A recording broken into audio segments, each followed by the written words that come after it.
Nah, perhatikan.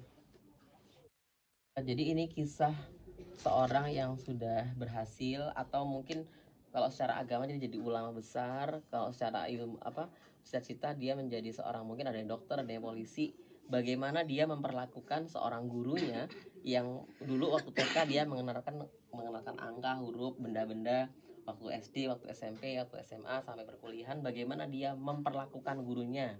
Nah, dalam proses menuntut ilmu, termasuk ilmu agama maupun ilmu-ilmu umum, kita mesti menghormati guru atau ustadz yang kita terima ilmunya, agar ilmu yang diajarkannya dapat bermanfaat dan berguna di dunia dan di akhirat. Bahkan tak jarang kita melihat murid-murid, ada yang mungkin di pesantren, di sekolah, di mana lagi, di sebuah lembaga pendidikan, banyak mendoakan para guru-guru mereka yang hidup maupun yang sudah meninggal. Jika dibesarkan dengan mati, ya itu kurang sopan. Maksudnya yang sudah mendahului atau sudah kembali kepada Allah Subhanahu wa taala gitu. Hal ini telah dicontohkan oleh ulama terdahulu yang mana memiliki ilmu tak hanya semata-mata karena giatnya belajar.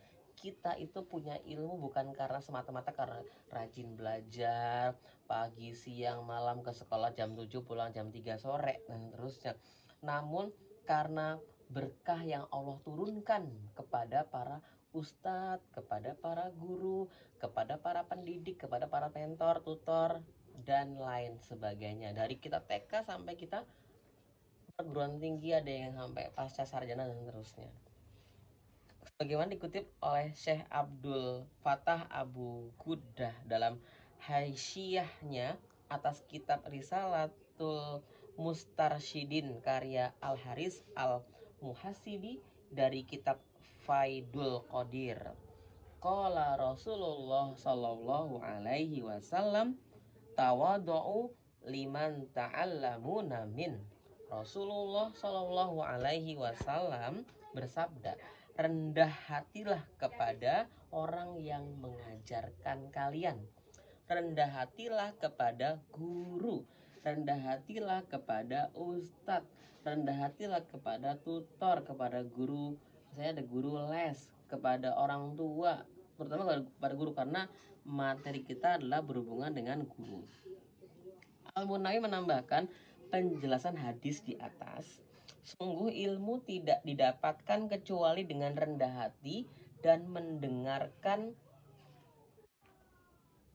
maksudnya rendah hati dan mendengarkan gurunya gitu. Jadi tidak ada keributan, tidak ada lari sana lari sini, apalagi sampai kakinya diangkat di atas meja, sampai itu lompat-lompat atau ngelempar benda-benda. Ini punya lo kan, ini pensil lempar, terus main wayang, kelak kelak kelak kelak kelak gitu kan. Tiba-tiba ada yang gambar-gambar gitu ya, nggak ada berkahnya, nggak ada. Apa ya maksudnya yang itu yang terakhir tadi? Jadi kepada yang menyampaikan pengajaran kepada kita, bersikaplah rendah hati dan mendengarkan dengan pendengaran yang optimal, melihat dengan penglihatan yang optimal, memperhatikan, tidak ngantuk, tidak tengok-tengok, tidak ngobrol dengan si A, dengan si C, dengan si D, atau coret-coret gambar-gambar, lempar pensil, lempar pen menghapus, lempar tip X, kaki di atas kursi ngangkang begini, tak boleh. Itu tidak sesuai dengan adab. Kalau lagi rapat tas tidur gimana, apalagi di kelas. Nah, boleh ya. Apa ya itu inisialnya? Ada record berisik loh. Lanjut ya Ki ya. Astagfirullahaladzim. Jadi kita istighfar bareng-bareng. Astagfirullahaladzim. Lanjut ya Ki. Kerendah hatian seorang murid kepada gurunya adalah sebuah adab dan sikap yang paling tinggi. Jadi sikap yang paling mulia murid kepada gurunya, murid kepada ustadz ustazahnya adalah rendah hati dan mendengarkan. Sikap rendah hati kepada guru adalah sebuah kemuliaannya si murid. Sikapnya murid yang rendah hati, murid atau siswa yang rendah hati adalah sikap yang paling mulia, berbudi pekerti yang paling mulia, karena dipastikan ada siswa yang berbudi pekerti itu dia tidak akan pernah melanggar adab, dia akan menjunjung tinggi adab, dan bagaimana dia bisa mendengarkan gurunya dengan semaksimal mungkin dan memperhatikannya dengan serius dan sungguh-sungguh. Dan lu record ngedit aja di akhirnya. Nah, lanjut lagi, dikit lagi kok ya ini. Panjang ternyata kisahnya. Salah seorang ulama besar patut dicontoh adalah Imam Ahmad bin Hambal. Konon ia berguru kepada seorang yang bernama Hushaim bin Bashir al-Wasiti selama 5 tahun. Ia berkata, aku tidak pernah sama sekali meminta sesuatu kepadanya, sebab penghormatan kepadanya kecuali 2 kali.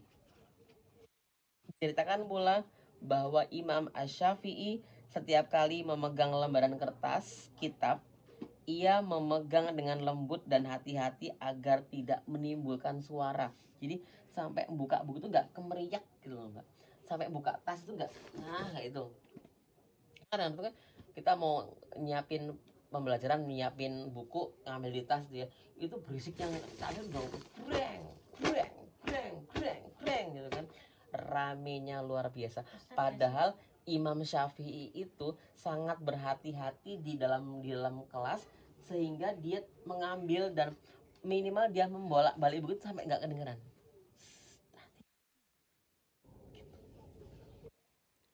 Sebegitu hormatnya Imam Syafi'i kepada gurunya, sampai sampai tidak ada suara pun yang ketika dia mengambil benda tak boleh ada suara.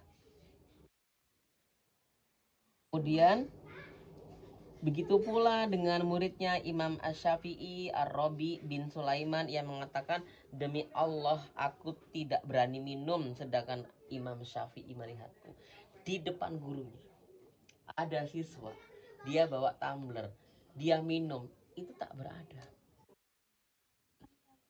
gak berada. Jadi sampai-sampai apa, Ar-Rabi itu nggak berani dia minum depan gurunya. Jadi sampai nggak berani minum gitu mbak. Makanya sebelum guru datang itu mempersiapkan diri gitu.